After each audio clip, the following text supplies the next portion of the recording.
There's increasingly a movement that suggests that milk, cow's milk, is not good for you. Don't drink it. Many kids in America suffer from iron deficiency. Allegedly, that's caused by intestinal bleeding caused by milk.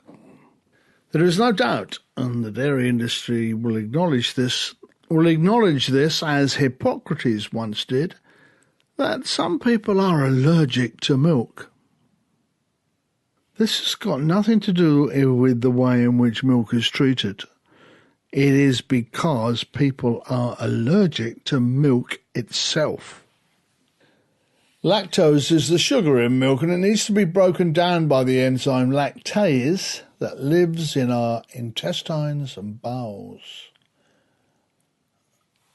If the lactose we absorb is greater than our lactase capacity, undigested lactose travels to the large intestine where it ferments, producing gas. The result? Bloating, cramps, diarrhea and farts. Investigators at Johns Hopkins found that 15% of all the white people and almost 3/4 of all black people they tested were unable to digest lactose. Milk, it seems, is a racial issue, but it's better to suggest that it's bad for all of us. I don't want to knock the cow too much, but there's a great deal of evidence now to say that there are many illnesses that can be attributed to cow's milk. They include diabetes. Cow's milk can damage insulin production. And we go through a whole list of things from rheumatoid arthritis, colic, acne, heart disease, asthma, lymphoma, ovarian cancer. A link has been suggested between milk and prostate cancer. So we can go on and on. Who knows? We are bombarded with information. We know that too many food producers are manipulating our food in many ways just so they can make more profit.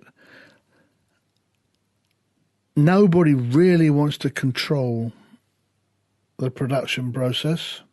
It's been used as a loss leader in supermarkets for too long, and we all accept that we need to drink milk. So I'll just end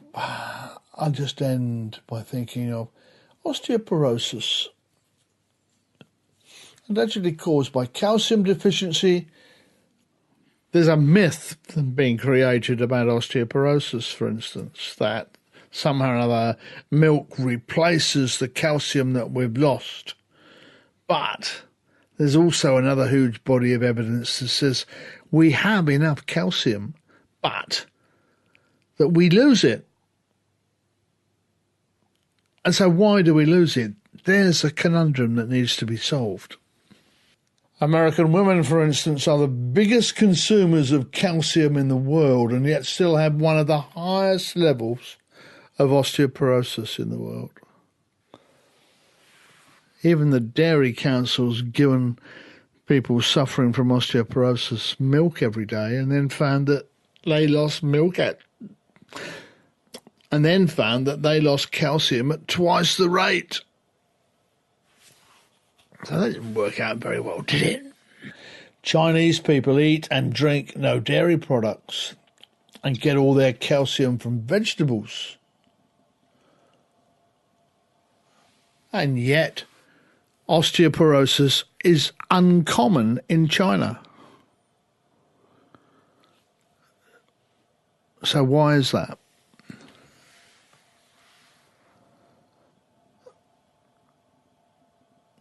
These are scientific findings that are not being reflected in the scientific journals sufficiently.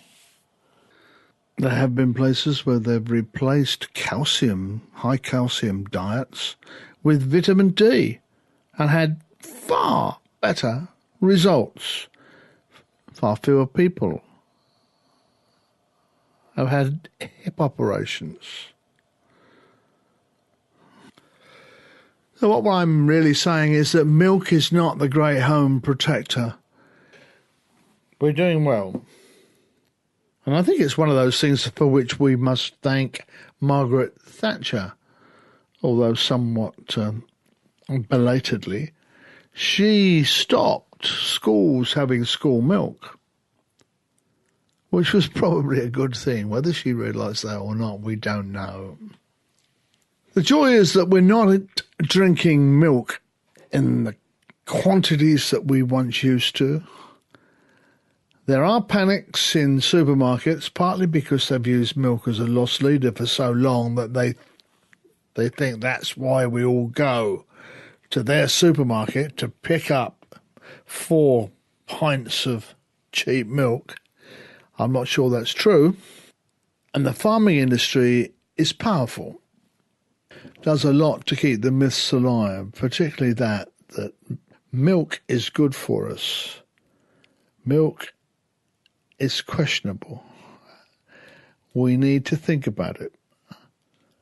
There's a huge body of evidence suggests that probably it's better not to drink milk than it is to have that pint a day. Time will tell.